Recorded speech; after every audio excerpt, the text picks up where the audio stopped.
The Rangers lose their fourth straight series. And the Renegades lose their third straight game. Talk about that after the whistle. Welcome to the Intermission podcast. I'm Fabian. That's Isaiah. We're a Dallas sports podcast. And we're having another rather rough week in a series of rough weeks, I would say. Another disappointing episode. Let's go straight into that disappointment. We're talking about the Rangers, who continue to play rather poorly. This week we played a series against the Detroit Tigers and New York Yankees.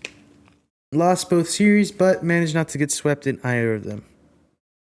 Game 1 against Detroit, we won 5-4, actually. Pitching that game was Mackenzie Gore, who actually didn't make it out of the fourth inning. 3.2 innings pitched, 3 earned runs, 4 hits. Came out with some sort of soreness, but it was no major injury.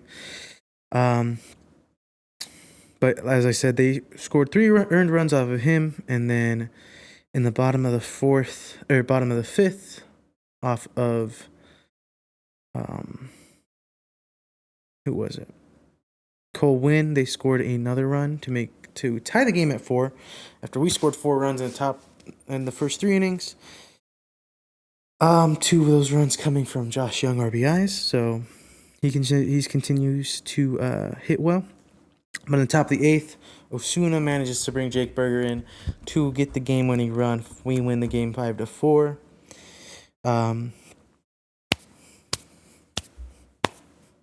Pretty good competitive win. Decent win. We had 9 hits, 9 total base runners. No, sorry. 13 total base runners, 9 hits. So a good game all around. Game 2 against Detroit, we lose 5-1. Our only run coming out of Jake Berger home run in the top of the 4th. But it was a tough start for Kumar Rocker, who through the first 2 innings allowed 5 earned runs. That's about all I gotta say. After that, our bullpen didn't allow any earned runs from the Tigers, but it didn't really matter. We would lose the game 5-1. This game we had 7 hits, 8 total base runners, 7 hits. So,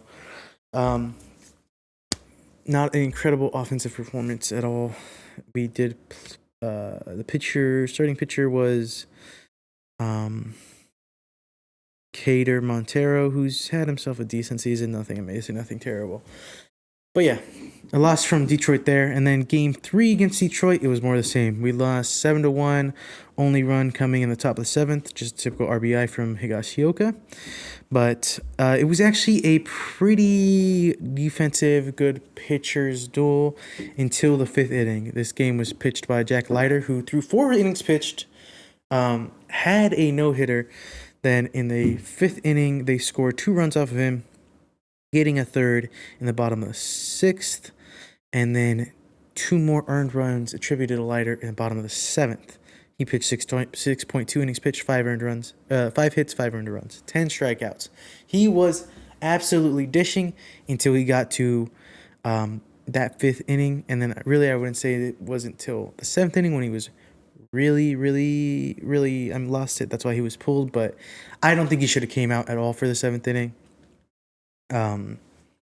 As he was already losing it a little bit in that 5th and 6th inning. Managed to get out of it, only 3 runs, not bad.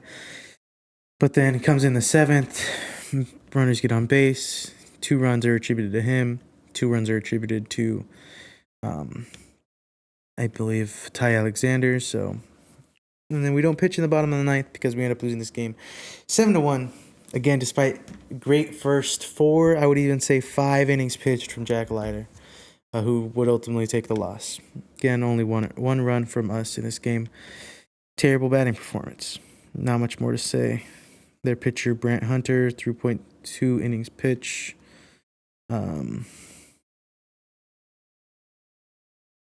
Yeah, they had a pitch by platoon game.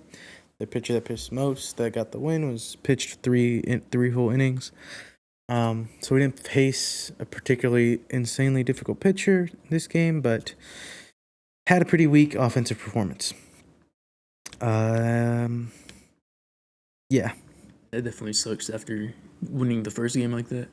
Mhm. I thought at least one more game was gonna be like that first game. Yeah, I thought we could win the series maybe. But it's something interesting. Kumar Rocker really struggles to get out of the first inning,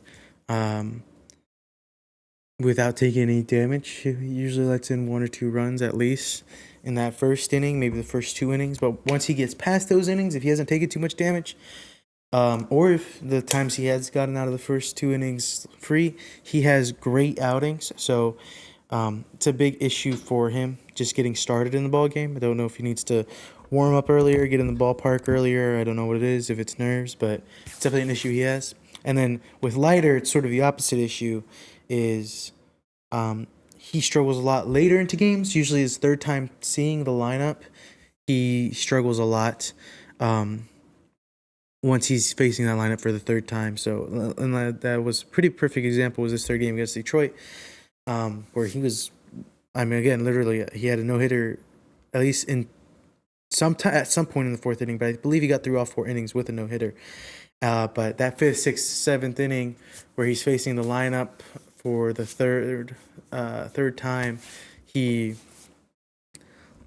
struggles. He does, and it's something that's been a thing for the last season and a half, or like since about halfway through the last season. Something I noticed is he struggles facing that lineup that second, third time. So it's something that needs to be taken care of there with Leiter as well.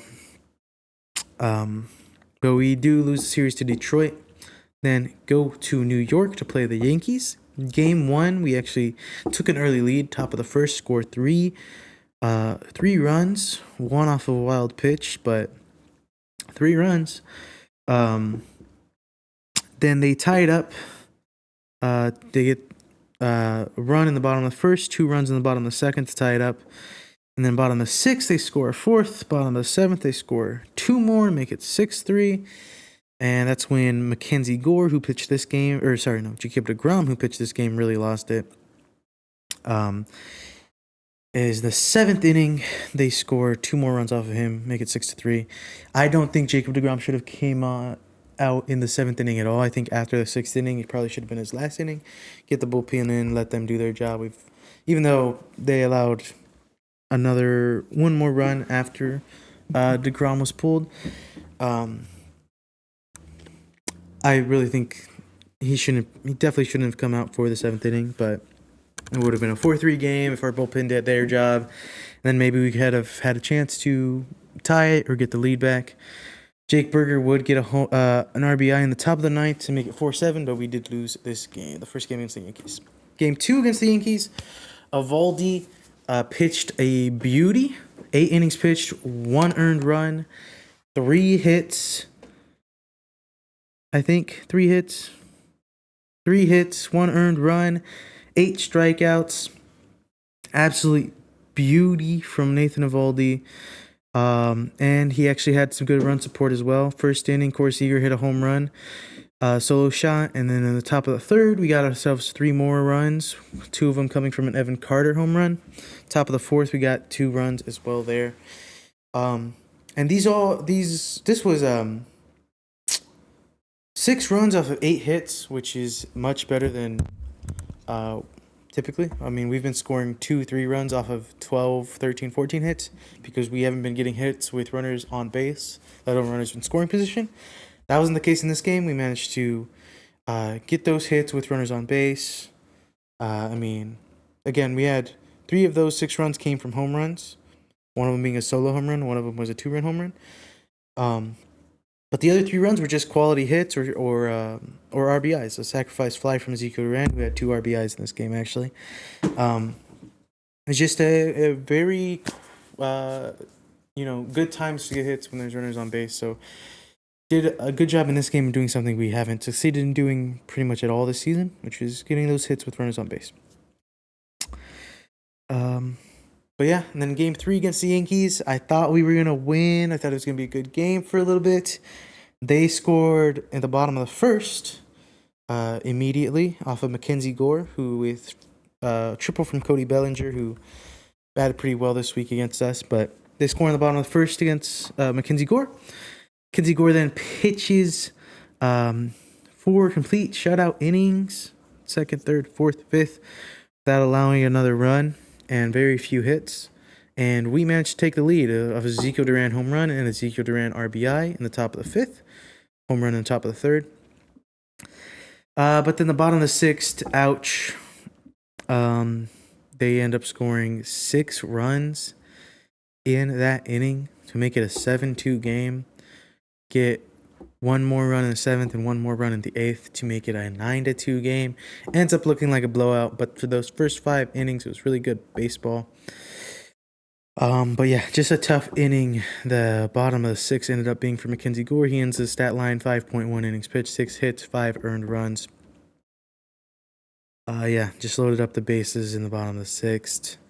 And then Jalen Beeks comes in, allows 2 more earned runs off of him in that inning. Whole win has to come in and clean that up. But yeah, tough outing for Gore there. With a pretty decent start to it, and people were pretty mad at him. I think that's dumb. You're not gonna. I mean, pitchers will have outings like that unless they're the best pitcher in the league. You know, you'll have outings like that. And he pitched 5 good quality innings, so I don't know. And again, it's hard to pitch. It's hard to have that motivation to pitch more quality games without any major run support, which he didn't have in this game. But I mean, we had the lead. I mean, I don't know. Tough outing for Mackenzie Gore. You got any thoughts before we go on to next week? What we're expecting? No, just that. Obviously, that first game hurt to lose. Definitely. The second game made me kind of pretty excited to see, especially like by how much we won by and how we won. Made me pretty excited to watch this third game. I thought it was gonna be like run for run or score for score. Yeah, it was gonna be a close, low-scoring game. Didn't end up happening. Yeah, this was probably one of our rougher weeks pitching-wise. I think pretty much every one of our starters struggled this week, except for Evaldi, who had himself that absolute gem. Mm-hmm. Everyone else had themselves at least one bad game this week, so tough to see, but overall our pitching's still good. Yeah. And they had good stretches in those games, except for maybe Rocker. So. Well, I mean, in sports, it's gonna be at some point you're gonna struggle. Yeah. At least a little bit. And it's even more true in baseball when there's 162 games. Pitchers are gonna have outings like that where they struggle a little bit. Mm-hmm. It hasn't really become a habit for any of our pitchers, and I don't expect it to. But next coming week, we play at home. We play Chicago Cubs and the Arizona Diamondbacks. The Chicago Cubs are probably the hottest team in baseball right now. They've won their last 9 games, swept their last 2 series, have one of the better offenses in baseball, have a pretty good pitching staff. Swept the Reds, swept the Diamondbacks. And so here they come. We have Kumar Rocker, Jack Leiter, and Jacob deGrom pitching against the Cubs. It'd be tough to win this series. The hope is to not get swept. Again, they've swept their last 2 opponents. Really, we're trying to not get swept. Hopefully we could win. Obviously, our pitchers are good enough to where if they have their good game, then we have a chance to be in every game. But their pitching is good enough against our bad batting. Excuse me. That I don't expect us to win the series, and I wouldn't be surprised if we get swept. Especially with Kumar Rocker and Jack Leiter, who struggled a little bit this season so far, and then in their young careers. With Kumar Rocker, there's not much you can do. Again, get him in there warming up a little earlier than he has been, or Get him some pickle juice before the game so that his nerves calm down. Whatever you want to do. But Jack Leiter, I think it's just about giving him a shorter leash. Once he does get past that fourth, fifth inning, start seeing their lineup for the third time is when he really starts to struggle again. And we have a quality bullpen, so if we need to pull him, if he starts to struggle a little bit, again, I would be any sign of struggle after that fifth inning. I'm ready to pull him, put him in a quality reliever, which we have plenty of. Our bullpen, still one of the better ones in baseball. Still have arguably top 5, definitely a top 10 pitching bullpen. So yeah, I just, you give him a little bit of short release once if he starts to struggle in the 6th or 7th inning, then you pull Jack Leiter. I think that's the plan right now, until he can sort of prove that he can play out a full 7 innings, because that 6th, 7th inning he struggles a bit. But again, he was absolutely dishing before then. 10 strikeouts through no hits through 4 innings pitched was absolutely beautiful. But once he sees him a couple more times, they start hitting him. So got to give Jack Leiter a little bit shorter leash. And then game 3, Jacob deGrom could hopefully have himself a Jacob deGrom outing and pitch a good game. But it's gonna come to our hitting again. Even if they only score 2 runs off of our pitchers, if we only score 1, we lose. So got to get some hits again, especially with runners on scoring on base. Even the runners on base, we got to get our hits because we are bad at it. We're taking a lot of walks. We are getting runners on base, but we're not getting hits when those runners are on base. So we gotta do it, guys. We gotta get those hits with runners on base. Then against the Diamondbacks. So again, hopefully we're able to win 1 game. If Kumar Rocker or Jack Leiter decide to have a great game, which they're capable of, then maybe we manage to win the series, but I highly doubt it. Just hoping not to get swept. Then against the Arizona Diamondbacks, they're a team very similar to us. They're 17-19 right now. We're 17-20. They just got swept by the Cubs. Yet we've only gotten swept once this season so far to the Cincinnati Reds. So we've at least managed to not do that too often. But we play the Arizona Diamondbacks, who are a very similar team to us. Their batting's a little bit better. Our pitching's a lot better. So hopefully, hopefully we could sweep the Diamondbacks. But definitely we need to at least win that series. But if we can sweep them, build some momentum to go into the Astro series that happens after that, that would be most ideal. Especially since the Astros are also a weaker team right now. If we can sweep the Arizona, take that momentum, definitely win the series against Houston. That's the ideal position to be in, but we'll see. We got to at least win that series against Arizona to be. If we lose the series against Arizona, I'm not checking out because I'm gonna watch baseball, but I'm checking out because like if we lose the series against Arizona, it's just like we're not doing anything. But again, I mean, and it was part of the reason why we struggled a little bit offensively this last week, and might be the reason we struggle a little bit offensively next week. Right now, Wyatt Langford, Josh Smith, Brandon Nimmo are all out with injury. Same reason why our outfield has been a little bit out of whack with Wyatt Langford and Brandon Nimmo out. Ezekiel Duran's been able to slot in for Josh Smith, and in a lot of ways, he's being what Josh Smith has been the last 2-3 seasons. He's been one of our more consistent bats. But Brandon Nimmo, like I said, has consistently been our second, third best hitter so far this season. So him missing the lineup was actually a pretty big loss. Hopefully we can get him in soon. There's no solid time frame return date for him. We know Wyatt Langford's going to be out for about a month, potentially. So he's not going to be back next week, exceptionally, but maybe Brandon Nimmo will. Josh Smith, we'll see how he's feeling, if he can get his bat going, but yeah. Yeah. You got anything? No, I mean, same thing.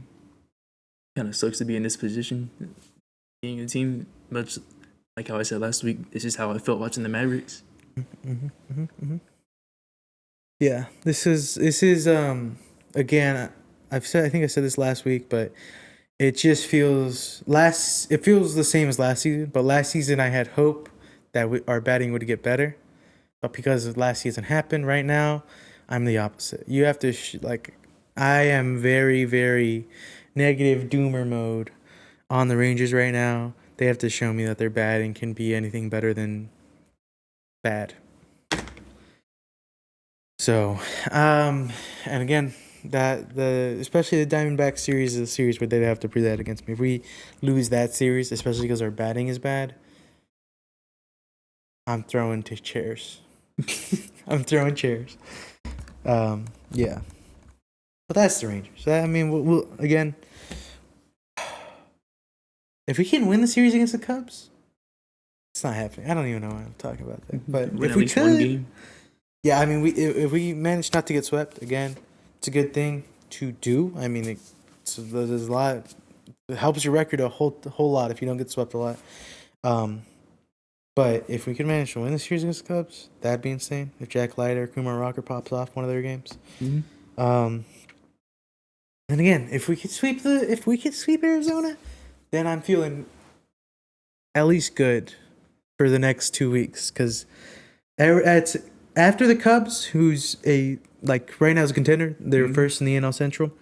I believe that's their division. First in the NL Central. They're a true contender right now, one of the top teams in the league. After them, it's Arizona, Houston, Colorado. Not good teams. Teams that should be where we make up ground in terms of our record. Right now we're 17-20, 3 games below 500. Mm-hmm. If we don't get swept by the Cubs, we'll go to 18-22. And if we can sweep Arizona, and we should win the series against Arizona. But if we can sweep them, and I fully believe we should win the series against Arizona and should win the series against Colorado, and we come out hopefully the next 2 weeks with a winning record. And that's what I need. That's what I need to not give up on the Rangers this season. Is to us after the next 2 weeks and then after that we play the Angels and the Astros. After the next 3 weeks, we need to have a winning record, 100%. And especially including the Angels-Astros series again, I think we need to have at least 3 games over 500 winning record. Because it's the Cubs, and then if we want to be somewhat serious, extremely winnable series. So, yeah. These next 3 weeks are going to be... There's basically gonna be how good my summer is. How ready I am for the Rangers summer. If it's gonna be a summer of pain or not. So I'm not gonna say it's gonna be fun if I do get given that hope, but it will be pain if I don't have that hope. So Fabian's summer dread. I don't want to have summer dread. After these next 3 weeks, after these next 2 weeks, we should be at least even, if not with a winning record. Yeah. After the next 3 weeks, we should have a winning record, absolutely. But it all starts again, and if we can't, if we get swept by Chicago though, I don't know how possible that is. Because I think if we with that, we need to sweep at least one of those other series. Yeah. So we get swept by Chicago, that hurts a lot. We managed to win the series against Chicago. That's not happening though. Pretty crazy. That's not happening though. Take the small little victory. Yeah, and again, they're so hot right now. Their streak is crazy. So, but sometimes the teams that are on top usually are the ones that make mistakes. Yeah, that's true.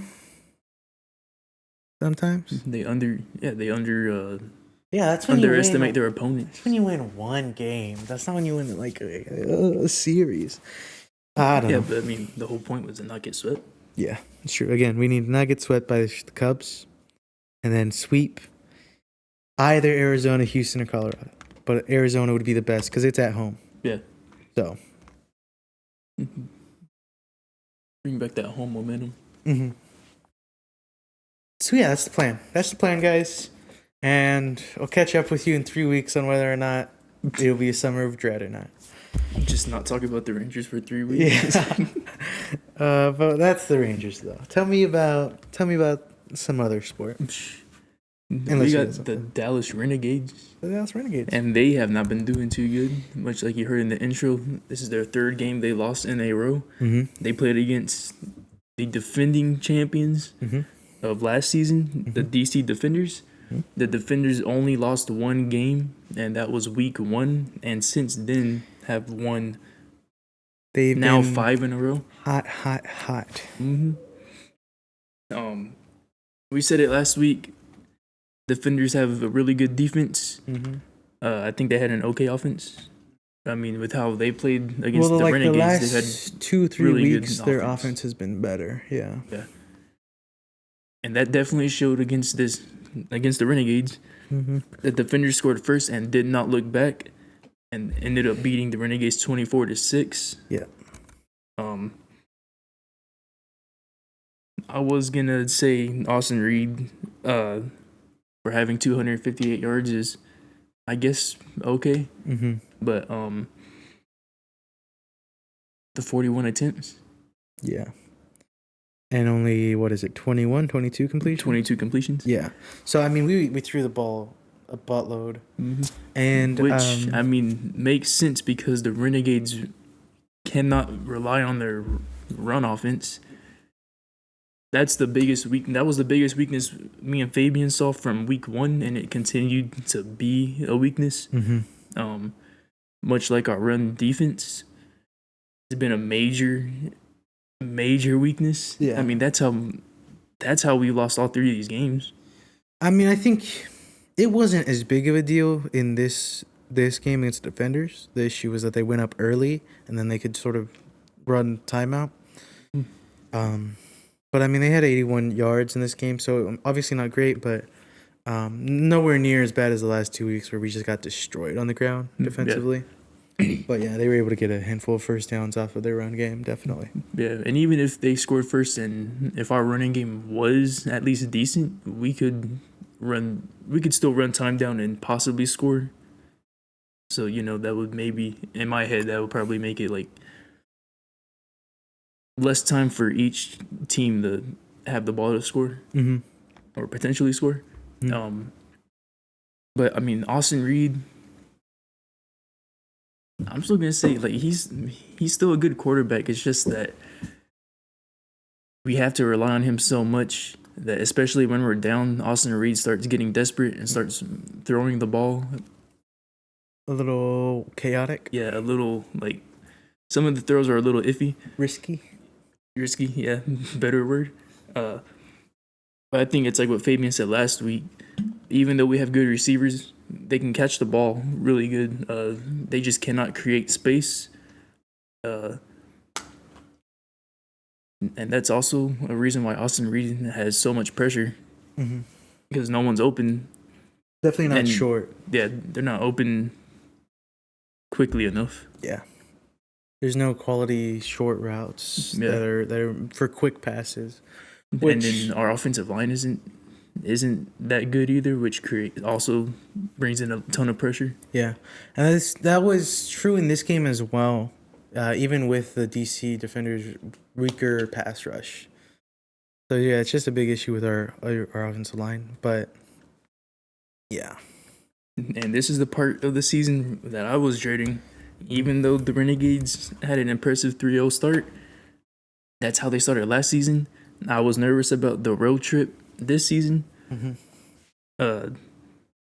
And so far, I've been proven right, even though I don't want to be right now.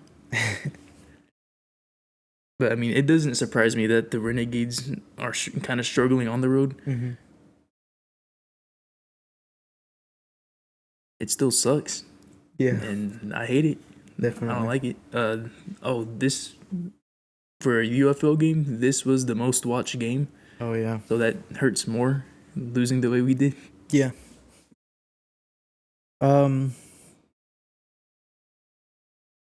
And it's yeah, definitely. And it's like I said, I mean, they scored all 24 of their points in the first half. And again, it was because a big reason was because they started to run the ball more in the second half and were focusing more on or less on driving down the field they were in the first half. Yeah. But I mean, they did get into the red zone, and I think it was the third quarter, maybe it was the early fourth, and we managed to turn the ball over, got an interception. It was a bad pass rather than a good play, but we capitalized on that bad pass and got that interception. So there's something there. But yeah, we just weren't able to move the ball at all on offense. The 2 field goal attempts we had were missed. Extra point attempt was missed because this was a touchdown in the third quarter. I mean, at that point, it still wasn't out of reach. But, after that, especially after, again, missed field goals, we didn't get any extra points off the extra point attempts. That's when we sort of started having more desperation throws. And we had, I mean, I want to say Austin Reed had like 4 30-plus air yard passes in that second half. His longest was 53? Yeah. See, still really good quarterback. Just the receivers, they need time to break away from their cornerbacks. He had like 3 28-yard plus passes in that second half. Yeah. Because he was we were sort of just launching it, and then a big part of it was also they had short field position a lot of the game because mostly because we were coming from behind. We went for it on a lot of fourth downs. We went for it on 7 fourth downs, only converted 2. So that's 5 times we turned the ball over on downs. Yeah. But again, one of our major issues, even from week 1, was our weaker special teams. Again, 2 missed field goals. Our punts have always been really weak, and our kickoffs have been really weak. Even though that wasn't too bad this game. They only had 1 kick return, but it was only for 25 yards. And then our return game was a little bit better. Better than terrible, I guess. We had 4 5 kickoff returns for 138 yards, which is like 26 yards total average. So better than what it was, maybe, but still not, anything incredible. Yeah. And then, so I mean, you can't really blame them for going on it so many fourth downs. One, because they're already trailing. They're already behind. Yeah. And then I wouldn't trust my punter to kick it as far as he could. We didn't punt the ball a single time this game. They punted it twice.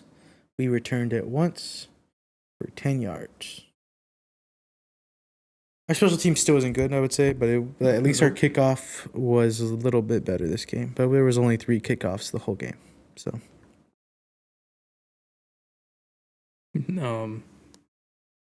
Sorry, never mind. We returned it 5 times.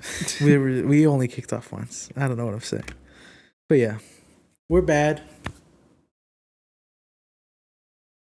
Yeah. But again, we didn't manage, even though they were playing less aggressive in the second half, we still managed to keep him out of the end zone, keep him out of field goal position, except for the one time when we managed to get a turnover. Yeah. So even then, the whole entire second half, they only went into field goal position. Actually, I think they missed a field goal as well. So they went to the red zone 2 times and didn't convert on either of them. And one of them was completely skillful. So, our defense didn't have a terrible second half. Our offense had a terrible game, generally speaking. We're unable to turn those yards into points. Again, I think we actually had more total offensive yards than they did, but those didn't turn into touchdowns. So, what are you going to do?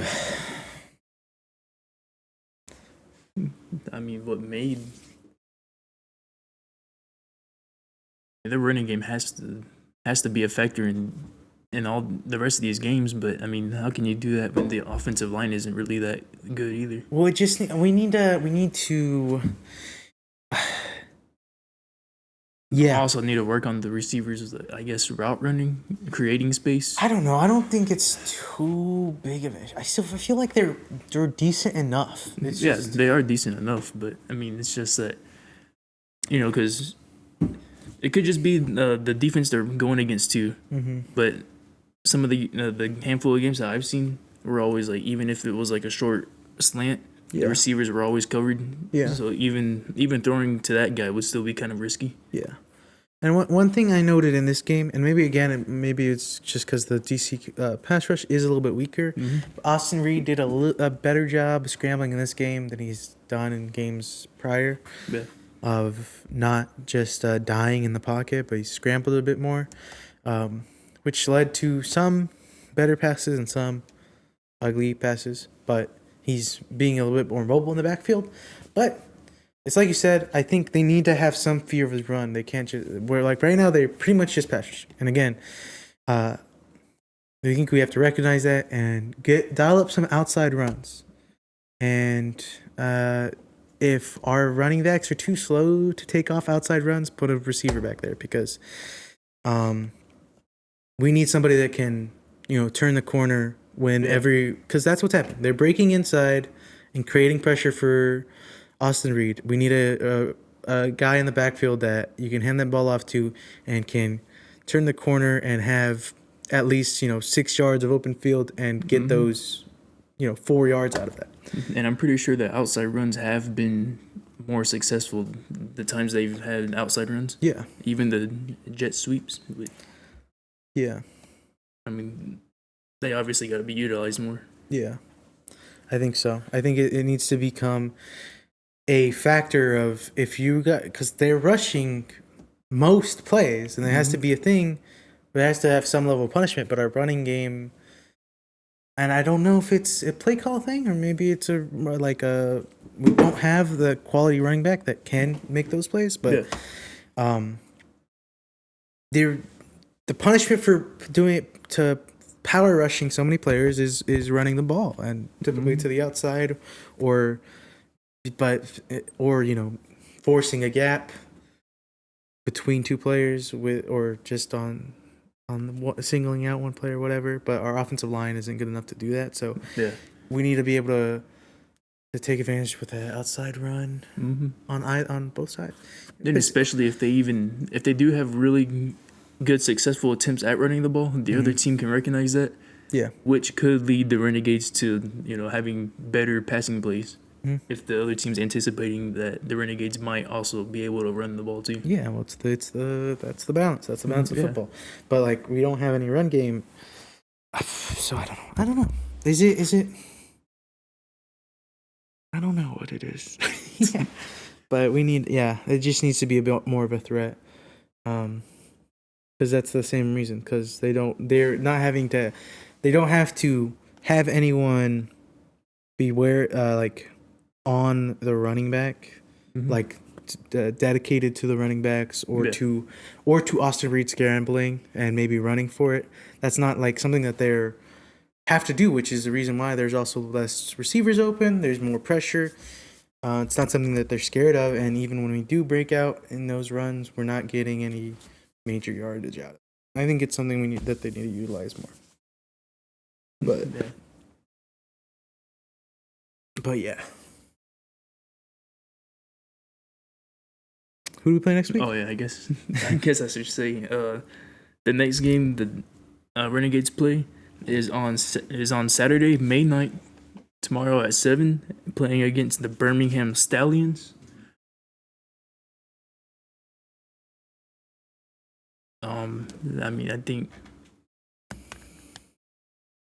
that should be a game. I haven't really been keeping up with the Stallions. That's kind of on me, knowing that this team doesn't really have that many teams to keep up with. But I mean, I think if anything, the time to turn it around would be this game. Let's see. They just won their first game after losing 4 straight. Yeah. Okay. So definitely should be the time to turn it around. They have Dorian Thompson-Robinson. That's cool. Well, he started last game and they managed to win, so it looks like he's going to be their starter this season. Yeah, we got Taco Charlton. Who has done nothing. No, he hasn't. Is he even on the team? I don't know. I don't think he's not getting any serious minutes. Dang, dude. DTR is a dual threat, man. It's going to be hard. Said that they got Ross earned Offensive Player of the Week last week, who with 7 catches for 135 yards. Again, I think our secondary is still probably the best unit on our team. So Yeah. maybe the receivers I'd put above them, but I think we can hold them in the air. It's about whether or not we can hold them on the ground with their dual threat QB. But I don't know. They're not particularly good either, so we'll see. Yeah. I mean, the only way I would see the Renegades losing this game again is almost what the same thing the Defenders did. Go up early and then utilize their run game, especially if Renegades cannot stop it.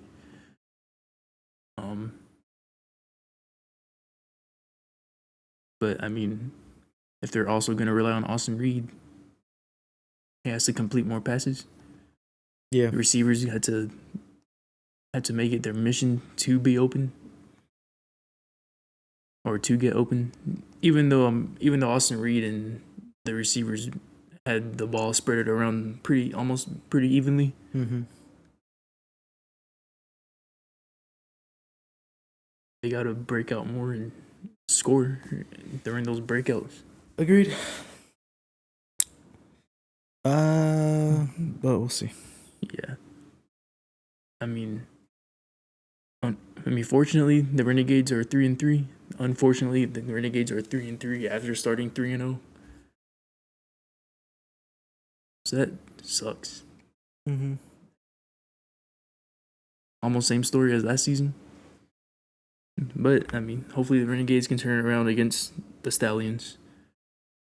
That's really all I got for the Renegades right now. Yeah. I'd say it's time for other news. And there's some basketball news this week. We'll start with the Mavericks. Who have officially found their what's his official job title? Team president and alternate governor. There we go. Yeah, they hired. How do you say his name? I think it's Masai Ujiri. Yep, who was with the Toronto Raptors from 2013 to 2025, including their 2019 championship run.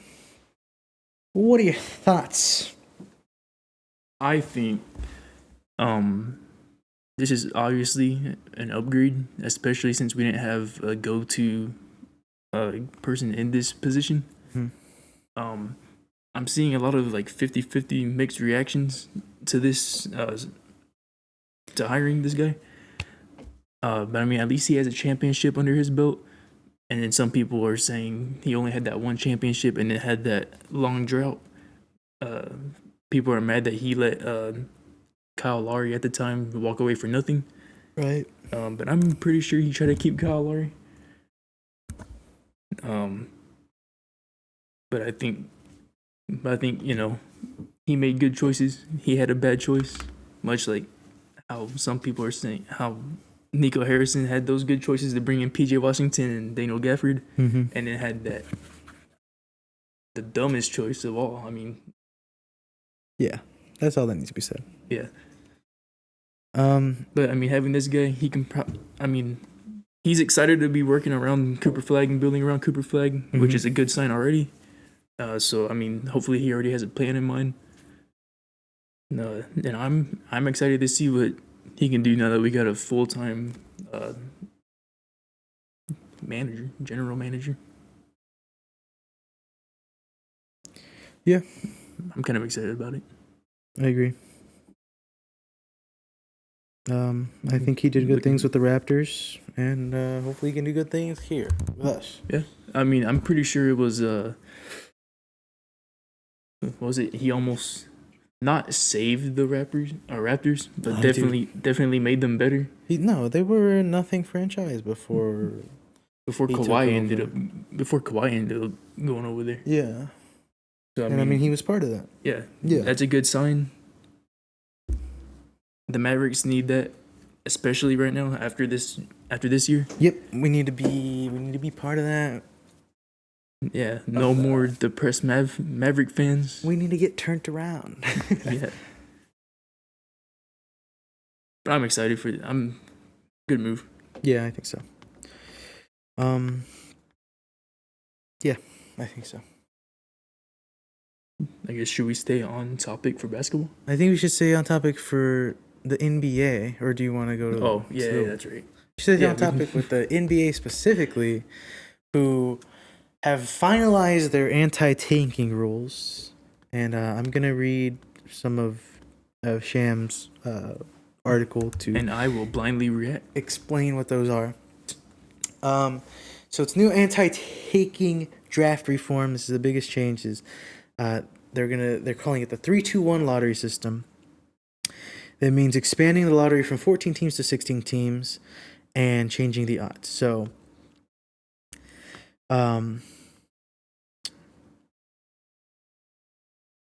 teams that don't qualify for the playoffs or play-in tournament but stay out of the regulation zone being the worst 3 records in the league. So teams 4 through 10 will receive 3 lottery balls each.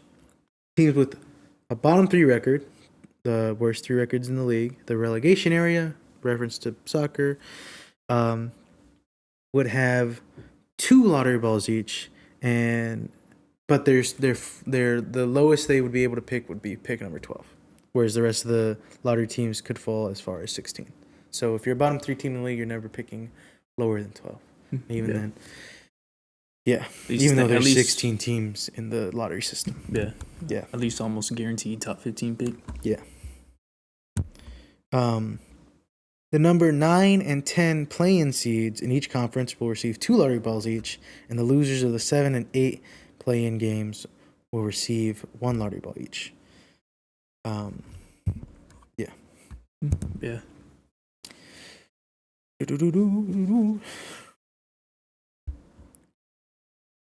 In addition, no team would be able to win the top pick in consecutive years or be able to win 3 consecutive top 5 picks. Something that I talked about being a thing.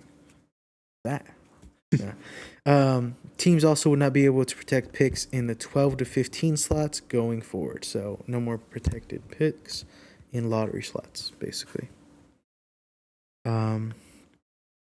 Or in those lottery slots, at least.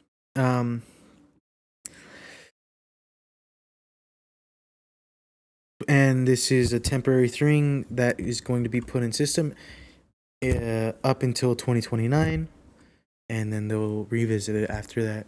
So it's going to be, obviously this draft isn't affected by that because teams weren't aware of it, so it's going to be the 2027, 2028, 2029 seasons that are under that rule.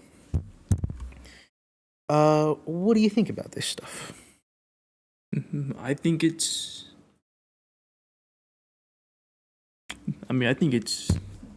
pretty good right now. I mean they have to have the teams want to play, not just look for next year. Yeah. I was kind of like, man, even the playing teams get a lottery spot, but then like thinking about it, the playing games aren't even playoff games anyway. So I mean, it makes sense.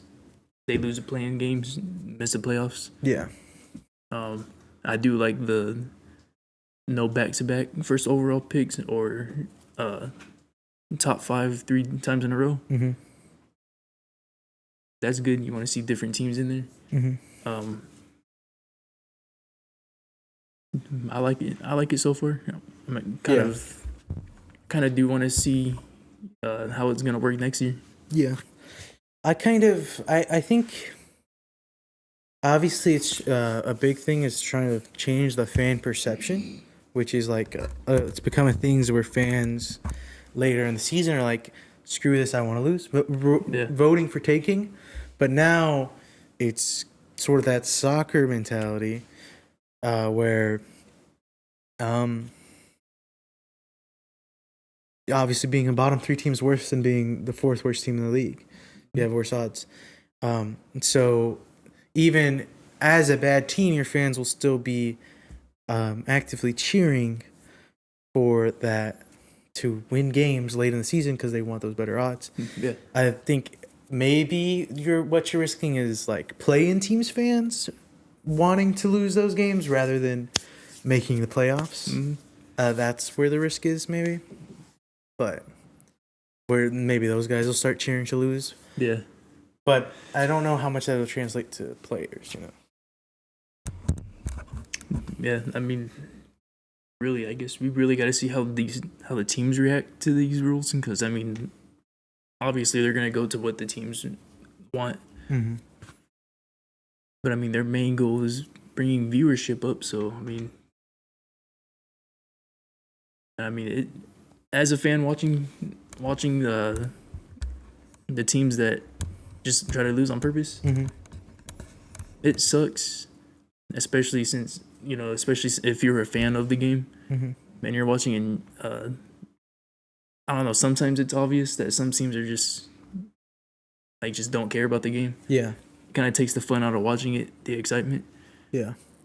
So I mean, hopefully this brings a little more excitement. Mm.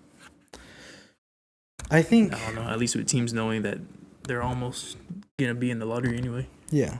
Well, because I think for me, it's almost always true. I'm not gonna say always, but it's almost always true that like tanking doesn't happen on the court.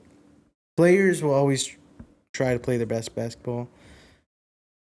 Maybe this isn't true for like Omega superstars that already have contracts, but those teams with those players aren't really tanking. Yeah. But players that are trying to prove that they deserve to play at the NBA level for a long time, which will be on teams that have those losing records that might be tanking, aren't going to be playing terribly on purpose.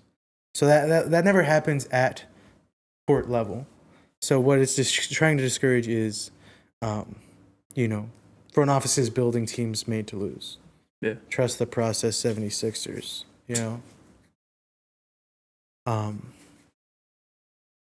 And so I mean I think I'm a big fan of it. And again, you're giving reasons for fans of bad teams to cheer late in the season. And you're not rewarding me, because it's easy to make the worst roster in the league. It's harder to make, like, purposefully make a 4 to 10 seed, because those are teams that are right in the middle of being a cellular and being a fringe playoff team. Yeah. So, I don't know. I think it makes a lot of sense to me. I'm kind of, especially after those like 2 experimental years, I wonder like what else. I wonder what after those 2 years, what else they could possibly do. Right. But I mean, those 2 years got to go by anyway to see how truly maybe how good it prevents tanking. I think it will. I think again the fear is that, like playing teams won't do that. And again, I don't think it happens at court level, but if the GM and coach are colluding, then maybe you have teams intentionally throwing play-in games to get 2 lottery balls instead of losing in the first round of the playoffs and not getting any. Yeah, because I mean, because of that, I've heard that some people still really aren't a fan of the play-in games, so there's a chance that the play-in games could just be scrapped altogether. I think that what might honestly be the best outcome, because it is not with that the playing game, and I think this new draft lottery system are kind of at odds, because, and again, or maybe just make it the 7-8 seed playing game, and not also have the 9-10 seed game. Yeah, because I feel like those teams have an extra chance of maybe winning a playoff series or 2, but I don't know about that. And you know what I mean? Yeah. Or what do you think? No, I mean that makes sense. I mean, everyone's looking forward to the playoffs. Yeah. But then you gotta watch these playing games. Mm-hmm. You're kind of like, man. Yeah, I'm not really a fan of them, but like if the NBA is married to it. Again, I think maybe you have that 7-8, but especially with it conflicts pretty decently. Yeah. But like, I feel like those are teams that might still be trying to win, because even then, I don't know. Yeah, it's kind of like winning the 8th seed, and you're going against the first seed, and you're like, man, we're gonna lose anyway. Yeah, but at the same time, it makes you potentially more attractive to like free agents. if being in the possibly. playoffs Yeah. rather than Yeah, especially the older players who are trying to, try to get another ring or something. yeah. And we're like those will be teams. I mean, yeah, that'd be the thing that some like maybe 7 and 8 seeds who maybe can win a couple games in the playoffs, show that they're like a serious team. Maybe Yeah. that next year, that's the year they're trying to make a run. But again, if you're getting a team that loses that game, potentially a top 5 pick, that's just as big of a difference as in some seasons it's not. But that's just as big a difference as maybe going out getting high value free agent, and then you're paying them a lot less, and they're there for potentially longer. So yeah, there's just a little bit of conflict with the playing games, definitely. Yeah. Yeah, I mean the original thing for the plan was, I'm pretty sure, viewership too. Mm-hmm. Like they only made the play-in tournament to get more views. Yeah, much like this in-season tournament. Mm-hmm. That I don't know if it's worked at all. I actually don't I don't know the numbers at all, but I especially the mid-season tournament. I don't think that's worked at all. Because it's just happens randomly. You're like, oh, this is a tournament game. Yeah, why are the courts look like that? Yeah, that's literally the reaction. It's like, I don't think that's worked at all. But I think this has the potential to be something real. Yeah, I'm excited to see how it works. Yeah, and again, like, I think you're punishing teams enough for purposefully being bad by not giving them the best odds, and then you're punishing mid teams enough for not being good by not giving them like constant top 5 picks. Again, top 3 in row max. And never the first one in 2 consecutive years. I think that's fair. I don't know. I think it's a worthwhile experiment, and I think this has legs. Maybe, if not this exact version, a modified version of it. But I think something like this needs to be put in place. Definitely. Is it already late to do this? What do you mean? Like, shouldn't they have done this like way before, even before viewership started going down? I mean, yeah, but bureaucracy, red tape. It's hard to get stuff like this approved because you have to go through all the teams and you have to go. I mean, pretty sure this isn't super. This isn't super like really permanent, unanimous or whatever among league officials either. Yeah, it's probably what the owners are kind of like. Well, let's just see how this plays out for these next 2 years.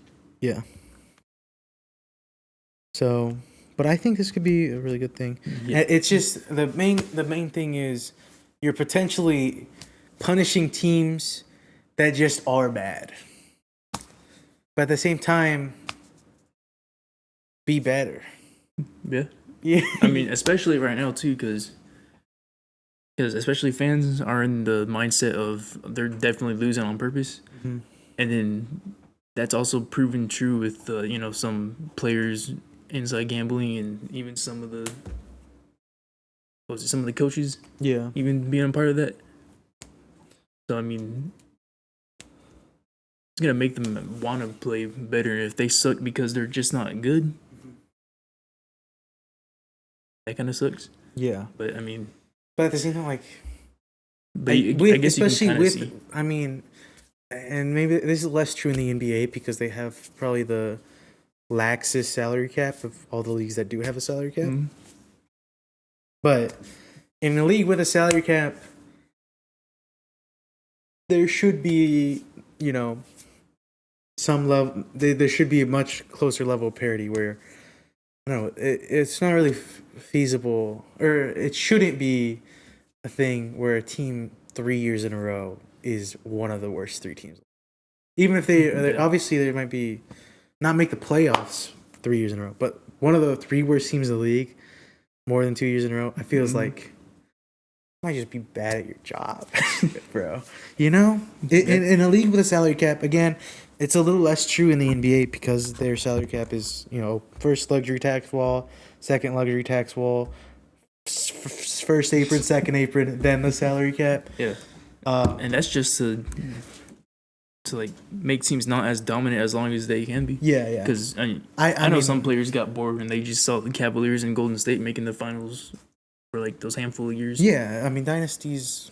I mean they're fun for those teams fans, but for the sake of parity, I'm pretty sure that's the word. Hopefully, I'm not overusing that word, but for the sake of like competition, it's always more fun when there's when there's always different teams to mix, and that's why baseball is gonna have a lockout next season because screw the Dodgers. But and that's why I'm hoping the Thunder lose this playoff series. I mean, but I do want to see the Thunder and Spurs go against each other. That would be cool too. Yeah. So hopefully that's when they lose it. But yeah, I think good rules. I think good start. Make the salary cap a little stricter. Get rid of the second apron. Just make that the salary cap. Full stop. Full stop. Hard stop. Just make the second apron the salary cap. And I think I like the NBA salary cap a little bit more. But yeah, but my point was,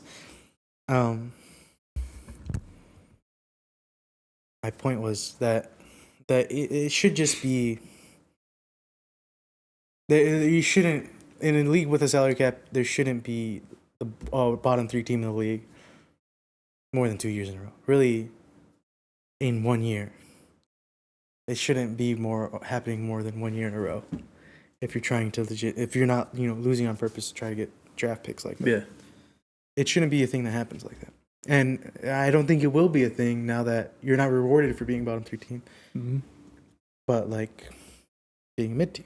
I think it's completely fair. I think it makes complete sense, honestly. And again, maybe you make it to where they're guaranteed a top 10 pick instead of a top 12 pick. Yeah.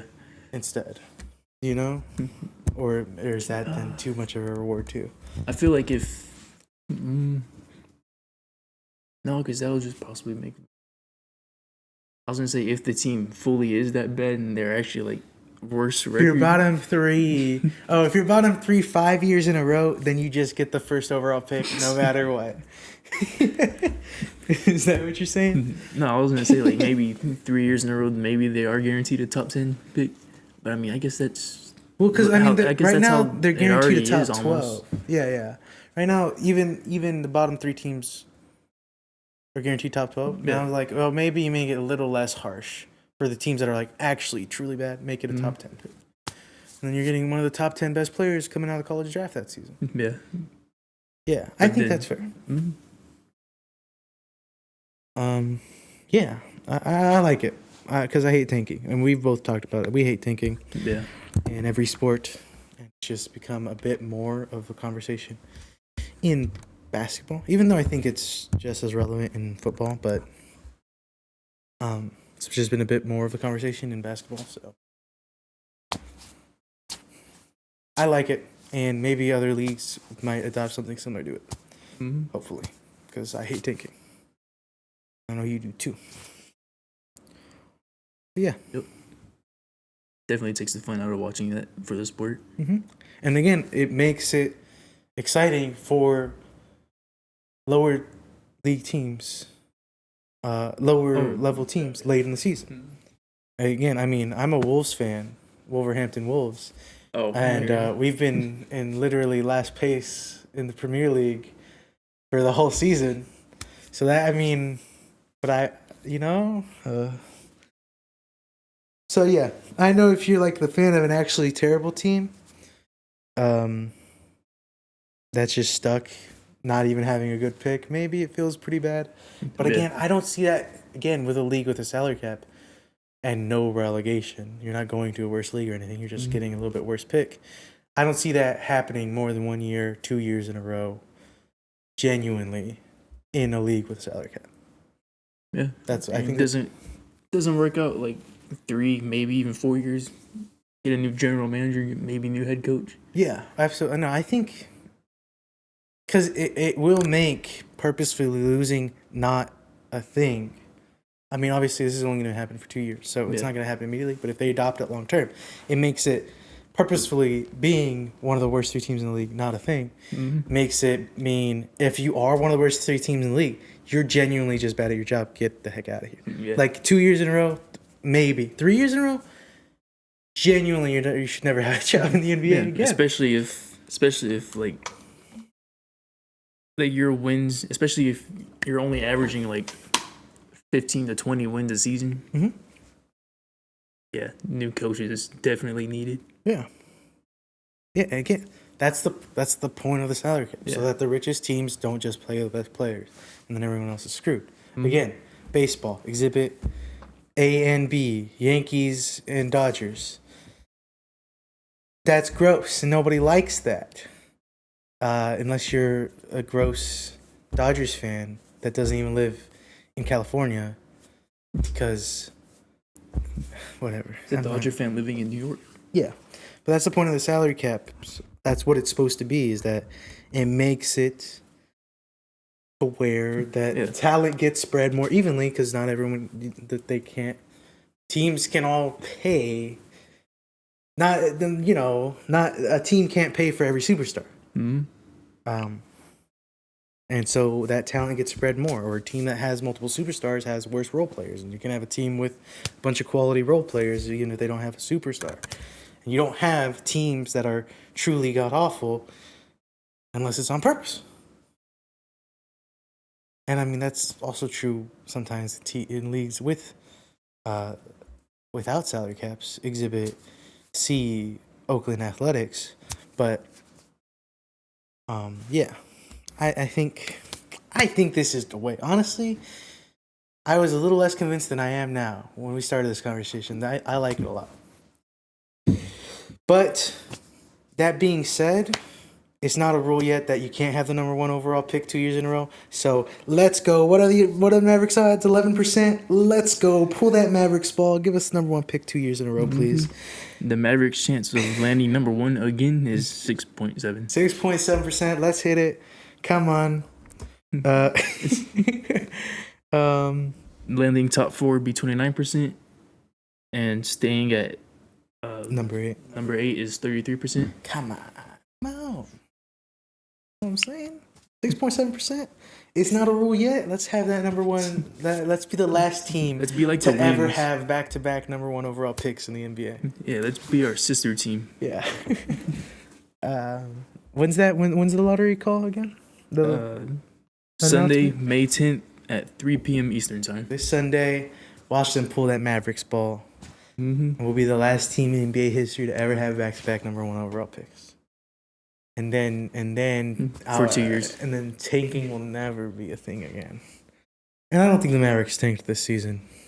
But again, I mean, they can't. I think a team like the Mavericks, yeah, I think it's fair that teams like the Mavericks, like the Grizzlies, those are teams that, I don't know, I think it makes sense that the teams should have just as much of a chance. I like it. That's what I'm saying. I like it. I like it. I hope it does become a thing long term. Again, maybe even just adjust it a little bit. But yeah. You want to stick with basketball? Oh yeah. Well, I mean, I guess it's a really short announcement. I mean, the Dallas Wings play their very first regular season game Saturday, May 9th at 12 p.m. Against the Indiana Fever. I think this season should be more entertaining to watch. Not saying last season wasn't that entertaining, but hopefully this season we will be able to win more games. Even though these last 2 games are preseason games. Yeah, I liked what I saw from the team as a whole. Even the star of the team. And I'm excited that this season is now starting. Even during the off season, I said I was excited for this new season to start. And I am. I am too. It's technically starts today. The WNBA season does. Oh yeah. There's 3 teams playing, or 3 games being played today. 6 teams played today, and then of course our first game's tomorrow against the Indiana Fever. But yeah, like you said, getting ready for that first game of the season. We made our final roster moves of the season. Waived let's see. 1, 2, 3, 4, 5, 6 players from our preseason roster, including Raya Marshall, Amy Okonkwo, Gracie Berger, players we thought had a chance to make the final roster.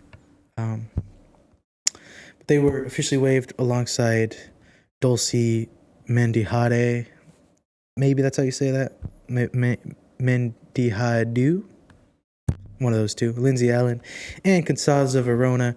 Final roster does only have the one center, being Lee Yeru. Mm-hmm. Yeah, I'm also kind of excited to see how the Wings will approach that. Mm-hmm. But, I mean, the Fever also have one center too, so very winnable game. Yeah, definitely.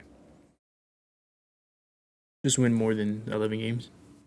Mm-hmm. Don't just win 12. Or they only won what, 10 games last season? 10 games. We barely won that 10th game. Remember, we're like, double digits. Well, let's go playoffs.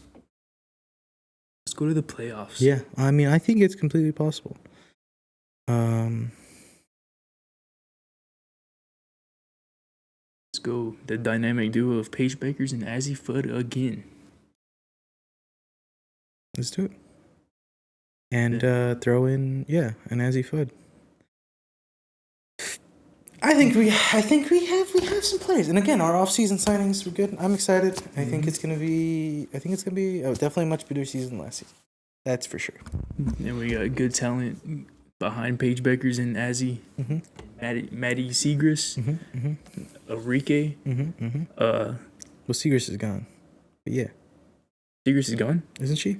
No, she's not. She played a really good first preseason game. Maybe I'm wrong. No, you're right. I'm thinking of Grace Berger. I don't know why those names mix together for me.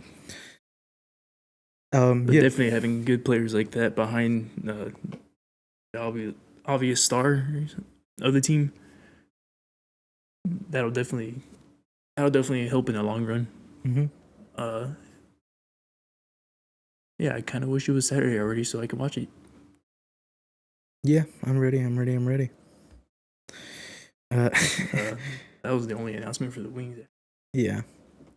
We got those waived players and officially preparing for the regular season. Prepared now. This hat is also a Wings hat until I officially find one. I have women. I got the Pegasus. It's just a different one.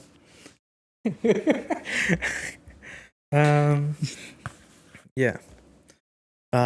This is a really comfy sweater, dude. Fire. They got good merch. Trinity. So it's called AFC Dallas. I was like, that's not the right soccer team. Yeah. Other news, not basketball related. Hockey related. The Stars officially give their first round pick to the New York Rangers. It was conditional, depending on where they were placed, and it's now official. We won't have our 2026 first rounder. That's going to the New York Rangers. But good news, especially with major contract, most notably Jason Robertson going into contract negotiations this offseason. Salary cap for the NHL will increase $8.5 million for next season. Actually huge, genuinely. This gives us a much better chance of keeping Jason Robertson than we had. And depending on what players might retire or restructure their contracts, even more so. But yeah, this is huge, and will hopefully mean we can keep Jason Robertson moving forward. Yeah, see how excited Fabian got? Started doing the crying girl hands. Yeah. No, me and my sister were talking about it like the day before they announced the salary cap increase. We were like, I don't know if you're going to keep you. Hopefully, this makes it a lot more possible. This makes it a lot more possible. And I mean, Jim Nill, if it's possible, Jim Nill will get it done. Okay? Speaking of which, a lot of people were criticizing Mikko Rantanen in the playoffs. Apparently he was playing with a torn MCL. That happened because of it. Man, the Stars died. And the Stars died. We did die. And I mean, he had a lot of ice time. He probably should have been at least playing less minutes because he was notably not Mikko Rantanen during the playoffs. But he'll get fully healed in the offseason, come back being himself next season. But yeah. It's tough having no first round pick. We've been such good at drafting, no matter what position we've been in, what slot we've been in. So it's not tough having no first round pick this season. But I think hopefully that salary cap increase means we will keep Mr. Robot Man. Okay? And that's always a good thing. Yeah, you want to keep your robots. Yep. But I think that might be it for other news. Yeah. Not so bad for take 2. No. Yeah. Yeah. Yeah. Started the episode disappointment ending in hope for other teams. Yeah. I mean, the Rangers look... Nah. But potentially. But I think that's all we got today. So thanks for watching. If you made it this far, go ahead and comment. Go Wings. Go Wings. And thanks for watching. Check out our socials in the description. Follow us on Instagram, TikTok. Haven't posted there in like maybe almost a month. That's all right. School's almost over. Yes. Hopefully that'll change soon. Blame both of us. Blame the Rangers. Blame the Rangers. Yep. Every time I sat down to edit, actually, I watched the Rangers game and got sad and went to bed. That's what happened. Thanks for watching. Catch you next week.